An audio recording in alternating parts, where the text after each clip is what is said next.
भारताची सगळ्यात मोठी तपास संस्था सीबीआय, तिचं नाव घेतलं की दोन गोष्टी समोर येतात. एकीकडे देशातली सर्वात पॉवरफुल इन्व्हेस्टिगेटिंग एजन्सी आणि दुसरीकडे तिच्या स्वातंत्र्यावरच नेहमी प्रश्नचिन्ह. मग नेमकं काय आहे हे? चला आज हेच समजून घेऊया. ही गोष्ट समजून घेण्यासाठी सुरुवातच करूया सुप्रीम कोर्टाच्या एका प्रसिद्ध वाक्याने. 2013 साली कोळसा घोटाळ्याची सुनावणी सुरू होते आणि तेव्हा कोर्टाने एक अशी काही टिप्पणी केली की जी आज ही सीबीआयची ओळख म्हणून राहिली आहे. खरं तर हे एकच वाक्य सीबीआयच्या स्वातंत्र्याबद्दलच्या संपूर्ण वादाचं सार सांगून जातं. आता बघा ना, अगदी अलीकडचं उदाहरण घ्या. दिल्लीचं दारू धोरण प्रकरण. मोठमोठ्या नेत्यांना अटक होते, खटले चालतात आणि मग कधीकधी ते निर्दोष सुटतात सुद्धा. या सगळ्या गदारोळात एक नाव सतत समोर येतं, सीबीआय, आणि तिची भूमिका नेहमीच वादाच्या भोवऱ्यात सापडते. पण ही संस्था, ही एजन्सी नेमकी आहे तरी काय? बरं, तर याच्या मुळाशी जाऊया. गंमत म्हणजे सीबीआयची सगळ्यात मोठी अडचण तिच्या जन्मातच दडलेली आहे. हो, तिचा जो कायदेशीर पाया आहे ना, तोच मुळात डळमळीत आहे. सीबीआयची गोष्ट तशी इंटरेस्टिंग आहे. बघा, तिची सुरुवात झाली 1941 मध्ये, म्हणजे दुसऱ्या महायुद्धाच्या काळात. तेव्हा भ्रष्टाचार वगैरे तपासण्यासाठी एक तात्पुरती स्पेशल पोलीस एस्टॅब्लिशमेंट म्हणजे एसपीई बनवली होती. मग 1946 मध्ये डीएसपीई ॲक्ट आला, जेने या एसपीईला एक कायदेशीर आधार दिला, पण तोही फक्त केंद्रशासित प्रदेशांपुरता. आणि मग आला तो दिवस 1963 साली. संसदेत कोणताही कायदा न पास करता फक्त एका सरकारी आदेशाने, म्हणजे होम मिनिस्ट्रीच्या एका रेझोल्युशनने, या एसपीईचं नाव बदलून सीबीआय ठेवण्यात आलं. विचार करा, कायदा नाही, फक्त एक साधा सरकारी ठराव. आणि इथेच सगळा घोळ आहे. एक्झिक्युटिव्ह रिझोल्युशन म्हणजे काय? तर सरकारच्या मंत्रालयाचा एक साधा प्रशासकीय आदेश. तो काही संसदेने पास केलेला कायदा नसतो आणि त्यामुळे त्याला कायद्यासारखं बळही नसतं. सीबीआयची स्थापना कायद्याने नाही तर याच एका ठरावाने झालीये. आणि हीच तिची सगळ्यात मोठी कमजोरी आहे. आणि ही कमजोरी इतकी मोठी आहे की विचार करा, 2013 मध्ये एका हायकोर्टाने चक्क सीबीआयलाच असंवैधानिक ठरवलं.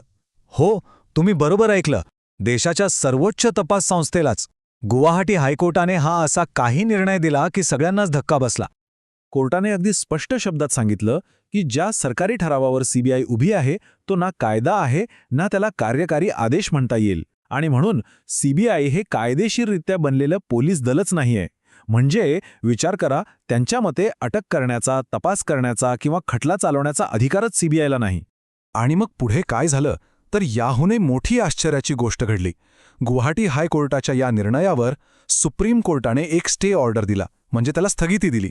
आणि याच स्थगितीमुळे सीबीआय आज अस्तित्वात आहे. याचा अर्थ काय होतं माहितीये? की आज सीबीआय जे काही काम करतेय ते 9,000हून अधिक खटले जे चालवतेय ते सगळं केवळ एका तात्पुरत्या स्टे ऑर्डरच्या जीवावर सुरू आहे. म्हणजे अक्षरशः व्हेंटिलेटरवर. तर सीबीआयचा हा कायदेशीर कमकुवतपणा एका दुसऱ्या मोठ्या संघर्षाला जन्म देतो. आणि हा संघर्ष आहे केंद्र सरकार आणि राज्य सरकारांमधला. कशावरून? तर संमती किंवा कन्सेंटवरून. आता हे प्रकरण नेमकं आहे तरी काय ते बघूया. हे समजायला अगदी सोपं आहे. बघा, दोन प्रकारची संमती असते. एक म्हणजे जनरल कन्सेंट किंवा सामान्य संमती.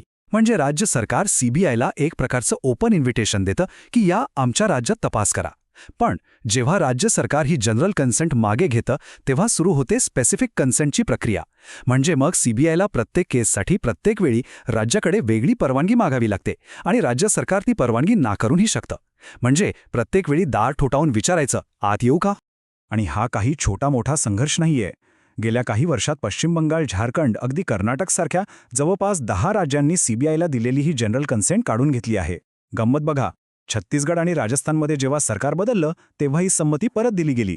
यावरून हे अगदी स्पष्ट होतं की हा मुद्दा आता कायद्याचा कामी आणि राजकारणाचा जास्त झाला आहे. आणि हा वाद आता थेट सुप्रीम कोर्टात पोहोचला आहे. सध्या पश्चिम बंगाल विरुद्ध केंद्र सरकारचा एक महत्त्वाचा खटला सुरू आहे. यात प्रश्न हा आहे की राज्याच्या संमतीशिवाय सीबीआय एफआयआर नोंदवू शकते का? या केसचा निकाल जे काही लागेल ते फक्त सीबीआयचं नाही तर केंद्र आणि राज्यांच्या संबंधांचं भविष्य ठरवेल. बरं, हा झाला कायदेशीर आणि फेडरल संघर्षाचा भाग. पण सीबीआयवर एक दुसरा आणि कदाचित त्याहूनही मोठा आरोप नेहमी होतो. तो म्हणजे सत्ताधारी पक्ष सीबीआयचा वापर राजकीय हत्यार म्हणून करतो. सुप्रीम कोर्टाने जे पिंजऱ्यातला पोपट म्हटलं होतं ना, त्याचा संबंध थेट इथेच लागतो. आणि मग येते ती प्रसिद्ध वॉशिंग मशीन थिअरी. ही कदाचित सगळ्यांनी ऐकली असेल. म्हणजे काय तर एक ठरलेला पॅटर्न दिसतो. पायरी 1, विरोधी पक्षातल्या नेत्यावर सीबीआयची चौकशी सुरू होते. पायरी 2, तो नेता पक्ष बदलून सत्ताधारी पक्षात येतो. आणि मग पायरी 3, त्याच्यावरची चौकशी अचानक मंदावते किंवा अगदी थांबतेच. जणू काही वॉशिंग मशीनमध्ये टाकून सगळे डाग धुवून काढले. आता असं नाही की यावर काहीच उपाय झाले नाहीत. प्रयत्न झाले. 1997 साली विनीत नारायण केसमध्ये सुप्रीम कोर्टाने सीबीआयला राजकीय दबावापासून दूर ठेवण्यासाठी काही खूप महत्त्वाचे निर्णय दिले. याला सीबीआयच्या स्वायत्ततेचा मॅग्ना कार्टा सुद्धा म्हणतात. सीबीआय डायरेक्टरला 2 वर्षांचा फिक्स कार्यकाळ दिला. त्यांची निवड एका हाय पॉवर कमिटीमार्फत करायची ठरवली. सीव्हीसीचं नियंत्रण आणलं. पण इतकं सगळं करूनही तो पिंजऱ्यातला पोपट हा शिक्का काही पुसला गेला नाही. मग आता सगळ्यात मोठा प्रश्न समोर उभा राहतो. जर सीबीआयमधल्या या सगळ्या कमतरता इतक्या स्पष्ट आहेत, तर इतकी वर्ष, इतकी दशकं यात सुधारणा का होत नाहीये? कोणीच हे दुरुस्त का करत नाही? अविश्वसनीय वाटेल, पण हे बघा. 1964ची संथानम कमिटी, 1978ची LP सिंग कमिटी, 2007चा दुसरा प्रशासकीय सुधारणा आयोग आणि अगदी 2023ची पार्लमेंटरी स्टँडिंग कमिटी. गेल्या जवळपास 60 वर्षात प्रत्येक मोठ्या समितीने एकच शिफारस केली आहे, सीबीआयला एक नवीन, स्वतंत्र आणि मजबूत कायदा द्या. पण निकाल 0. परिस्थिती आजही तशीच आहे. आणि याचं उत्तर कदाचित धक्कादायक आहे. सीबीआयमध्ये सुधारणा न होणं हे कदाचित अपयश नाहीये. ती एक सोय आहे, एक सोयीस्कर व्यवस्था. कारण अगदी सरळ आहे.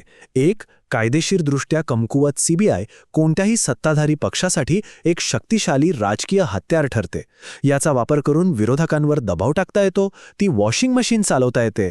जर सीबीआयला खऱ्या अर्थाने स्वतंत्र आणि कायदेशीरदृष्ट्या मजबूत बनवलं, तर ती सरकारच्या नियंत्रणाबाहेर जाईल. आणि हेच कोणत्याही पक्षाला नको असतं.